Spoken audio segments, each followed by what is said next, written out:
What's up everyone, Darcblade here with another Hunter's Guide to Monster Hunter Rise Sunbreak. In this video, I'll be bringing you another endgame build, this time for the Darcblade. Now what is an endgame build? Well, it's a build that is constructed from some of the rarest weapons, armour and decorations in the game. They also feature curious crafting, but it's not to the extent where the skills found on the armour are unobtainable and the rarest of the rare. Now, as always, if you find these videos helpful or informative or even entertaining, please consider leaving a like on the video as well as subscribing to the channel, as it does help and it allows me to bring you more builds for a variety of different playstyles. Now, when it comes to the Darcblade in Monster Hunter Rise Sunbreak, it's in an odd position in all honesty. It could be divided into two camps, dictated by the file types that the Darcblade has. You have impact files and element files. Now, impact files unfortunately appear to be a little bit lacking when it comes to being competitive and taking down monsters in a relatively quick time. It's not to say that impact file builds can't be used, but the hunts are just a little bit slower, shall we say. On the flip side, you have elemental files, which can result in some of the highest damage numbers available to the Darcblade. And that is what I'm going to be showing off with this build as I present to you the Dragon Conversion Darcblade build. Like I said, this is all about showing off the damage potential of the element files the Darcblade has, whilst at the same time giving you a strong defensive build despite having risque aspects like dereliction. So for this you'll need the Valstrax Helm, the Tempest Robe, the Archfiend Armor Epine, the Valstrax Coil Epoch, and the Archfiend Armor Seros.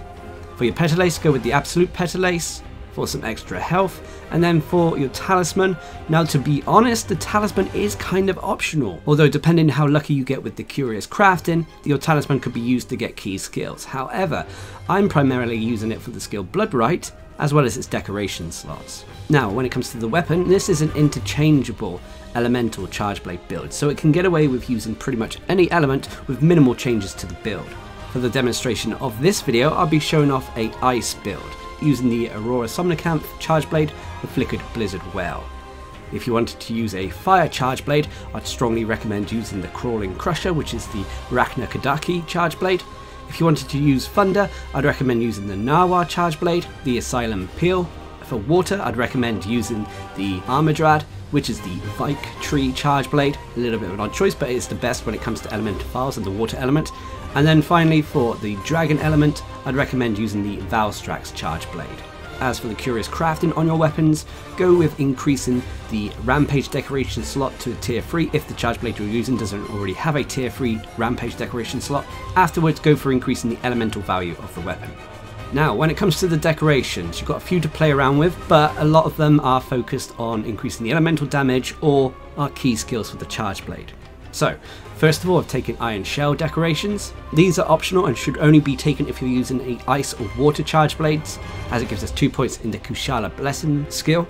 If you're using a fire weapon, replace these with Flame Scale Jewels. For the Rampage decoration, use the Elemental Bane decoration. Afterwards, I've gone for Phoenix Jewels to max out Coalescence, Magazine Jewel to max out Load Shells, Frost Jewels to max out Ice Attack. Remember, if you're using a different weapon with a different elemental type, you would replace these Frost decorations to match whatever new element you are using. So say you're using a fire weapon, they'll be replaced with Blaze decorations. Afterwards, I've gone for Quick Switch Jewels to max out Rapid Morph, Element Exploit Jewels to max out Element Exploit, a Shield Jewel, which is kind of optional for a point in Guard Up, Intrepid Jewels to max out Intrepid Heart, a Hard Dragon Resistance Jewel to max out Dragon Resistance. To be honest, you can rotate this decoration if you want to counter whatever monster you're going up against. I've then gone for a Jumping Jewel for a point in Evade Extender, and finally a Chain Jewel for a point in the Burst skill. So if you've done what I've done here, you'll have another build that has fluctuating statuses. By default, you'll have a raw attack of 391 with an ice rating of 192 with no affinity. Your elemental rating can be potentially 202 when dereliction is in full effect. However, once certain buffs are active, such as Coalescence, you can potentially have a raw attack of 399 with an ice rating of 201 with 30% base affinity. Your defense will also fluctuate depending on what scroll you are using. In the red scroll, you have a defense of 1053 that has all the elemental resistances set to 0. Although if you're using the blue scroll, you'll have a defense of 1023 that is strong against water, ice and dragon, but unfortunately slightly weak to thunder and fire. Now, as for the switch skills, personally these are down to personal preference. However, I recommend using Counter Peak Performance as well as the File Follow Up Fire Pin switch skills, as well as the Morphin Slash for mobility. So as for the main skills on this build, first of all you'll have Ice Attack at level 5, increasing the ice rating and thus the ice damage of this build. Remember, if you're using a different weapon with a different element, then you'll replace Ice Attack to match whatever new element you are using. So say you're using a dragon weapon, you would replace Ice Attack with Dragon Attack at level 5. Afterwards, you'll have Dragon Resistance at level 3.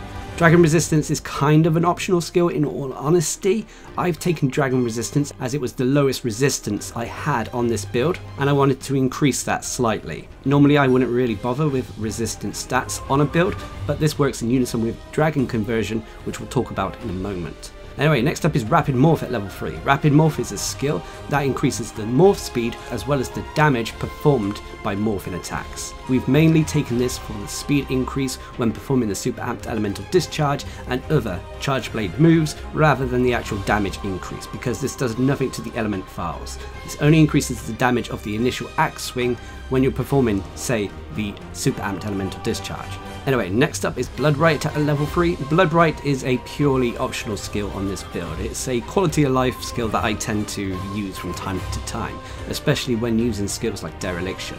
Bloodright is a skill that when we damage a monster body part that has already been broken, a portion of the damage is converted into health, healing our hunter. This I've taken to counter the health drain of Dereliction as well as Bloodlust. You can, of course, replace this with something else if you wish.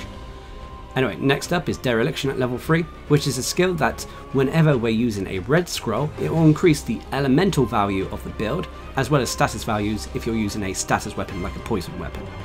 However, using a blue scroll increases your raw attack and stun potential, but this build is all about elements and the element files, so we'll be using the red scroll for the majority of hunts.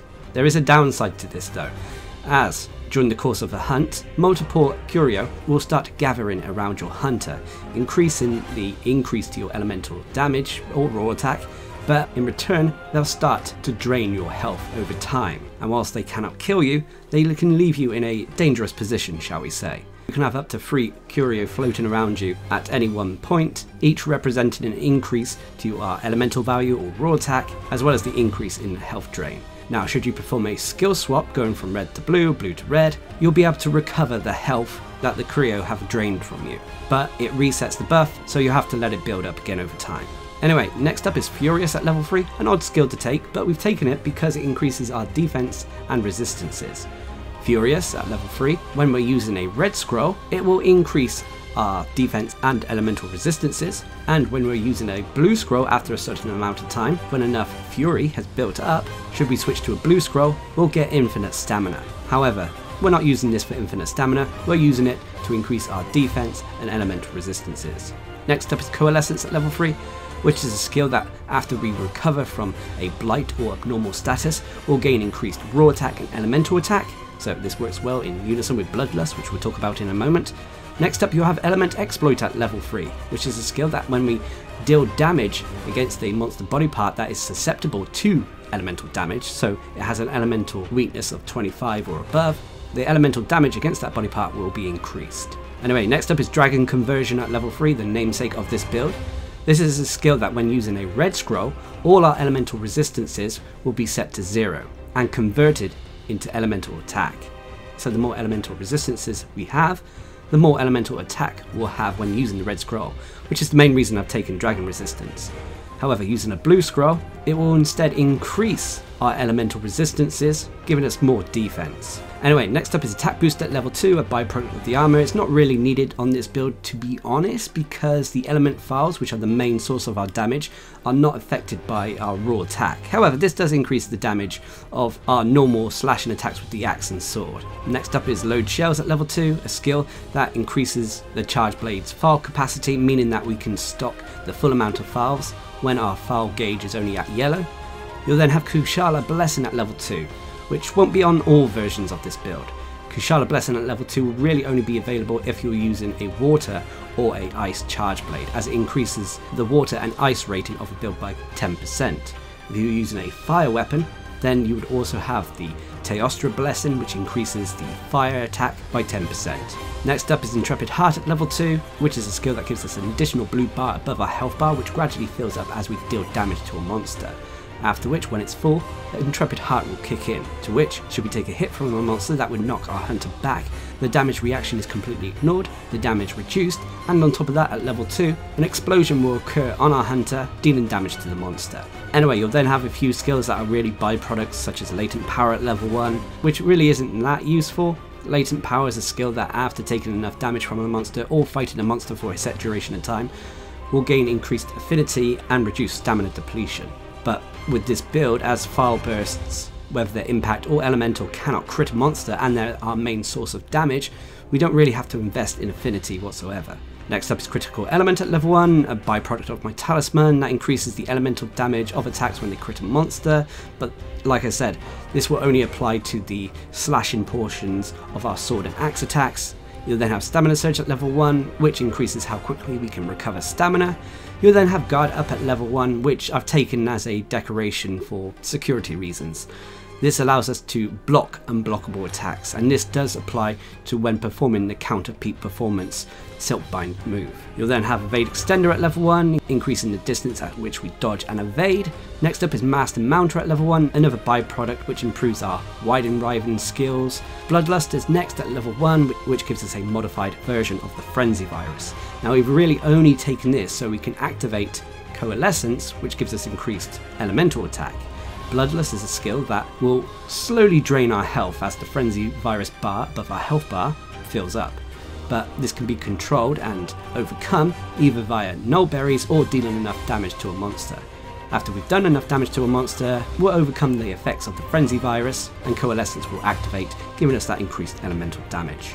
By default though, Bloodlust, whilst it's filling up, will give us increased attack, evasion capabilities and reduced stamina. Once we've overcome the effects of the Frenzy Virus, the health it drained from us will be restored and we'll gain increased affinity. Anyway, next up is Burst at level 1, which could be considered an optional skill to some degree, which continuously landing hits on a monster will gradually increase our raw attack and elemental attack. To be honest, this is nice and it would be useful if we could consistently activate the buff from Burst when performing our Super Amped Elemental Discharge, but sometimes when lining up the Super Amped Elemental Discharge, the effects from Burst can disappear before the hit lands. And then finally you'll have Heaven Sent at level 1, which is a skill that, after not taking damage from a large monster for a certain amount of time, will gain the Heaven Sent buff, indicated by a whirlwind around our hunter, to which, should we take a hit from a monster, we'll take reduced damage, and we'll also have reduced stamina consumption. On top of that, when we perform a switch skill swap, going from scroll to scroll, we'll also recover a decent chunk of sharpness, which is always nice, but remember, switching scrolls will reset the dereliction buff, so that's something to be aware of. Now I will say before we move on that if you're using a Dragon Charge Blade, you may want to consider investing points into Dragonheart, as this can vastly increase the damage of Dragon Charge Blades using element files against monsters. But I may show that off in a separate video. But anyway, let's move on to the next section where we talk about the Curious Crafting. Now remember, with the Curious Crafting, I try not to get the absolute rarest of skills, but we are covering endgame builds here, so there will be a few.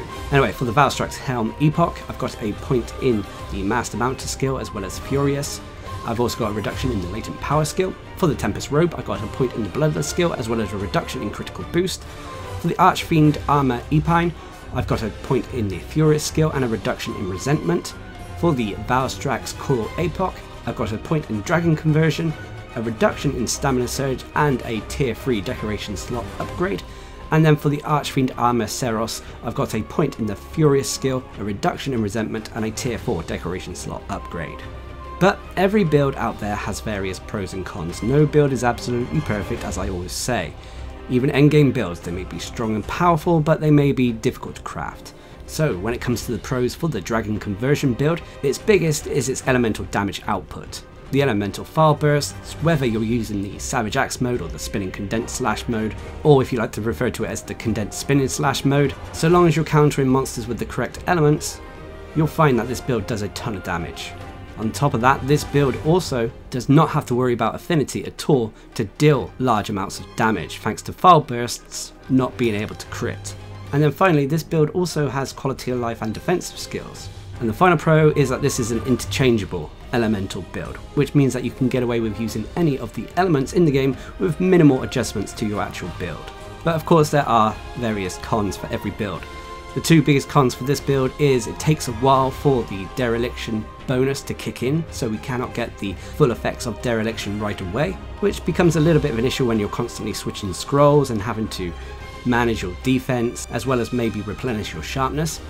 And the other con is unfortunately that this build does have health drains, not only with dereliction but also bloodlust, although the bloodlust one is only minor. But should you overcome these two cons, then you'll find you have a very strong elemental build in your hands, able to dish out very large satisfying numbers against monsters so long as you're countering them with the correct elements. Just remember that you want to be in your red scroll when dealing damage to a monster, and should things get a little bit tricky or difficult, you can always switch to your blue scroll for more defense. But what are your thoughts? Please leave a comment down below. And until next time, I've been Darcblade, bringing you another endgame build, this time for the Chargeblade in Monster Hunter Rise Sunbreak. Hope you enjoyed the video, thanks for watching, subscribe and like for more.